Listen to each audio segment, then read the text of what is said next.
The image link function found in the built-ins and the functions tab within the tools folder will allow us to link images to certain primitives and fonts.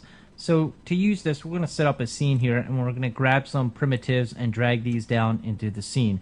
Doesn't matter which primitives we'll use, but we'll use 3 different ones. So I'll have a circle, a cube, and how about a nagi, and we'll place these in different areas of the screen. Then I'm going to go back and grab some images, and I'm going to place 3 different images on these primitives.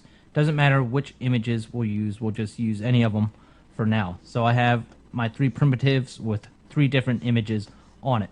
I'm going to go back into the built-ins, into my functions tab, into the tools folder, and grab the image link function, and I'm going to place this on any one of the containers. I'm going to place it on the circle container, and I'm going to click on the image link to go into the image link editor. Now when we're in the image link editor, what you see here are container 1 through container 10. And there are blank boxes here for containers. Whenever you see this, it usually means that it's waiting for some type of image or a container. So in this case, it's waiting for a container, and what we're going to do is grab the 2 containers that do not have the image link function on it and place them into those boxes. So in this case, we're going to grab the cube container and place it in container 1, and I'm going to drag the nagi container and place it in container 2. And you can see when we do that, it updates the 3 containers with the image that is on the circle. So if I want to replace these images, I can come back into my images folder, grab a new image, and place this onto the container that has the image link function. And when I do that, it's going to update all 3 of these containers. Now you don't just need to use it for primitives, we can also use it for fonts. So let's go grab some fonts, and I'm going to drag a font down here.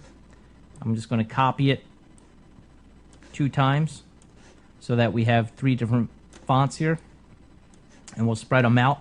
We'll go back and grab some images again, and we'll place 3 different images onto our fonts. It doesn't matter which images we're using, just 3 separate ones. And we'll do something like this. And again, I'm going to go back into my built-ins and grab my image link, drag this function onto one of these containers. And again, we're in our image link editor. We have our containers again, so I'm going to drag the containers that do not have the image link function onto it into here. So I'm going to drag my 2nd font container into container 1 and my 3rd font container into container 2. And you can see when we do that, it updates all 3 fonts with the image. If we want to go back and swap out the image, we can choose another image and drag this onto our container that has the image link function. So when we do that, it updates all 3 fonts here with that new image. Now, why would you want to use this? Just in case we have a scene set up here like this, that we have a headline and perhaps a couple of sublines underneath, and at some point down the road, you know you may need to want to change this. Rather than coming in and dragging a new image onto 4 separate containers, we can just use the image link on here. So if we come into our built-ins, put the image link onto our headline, and drag our additional containers into each one of these container boxes, it will update automatically.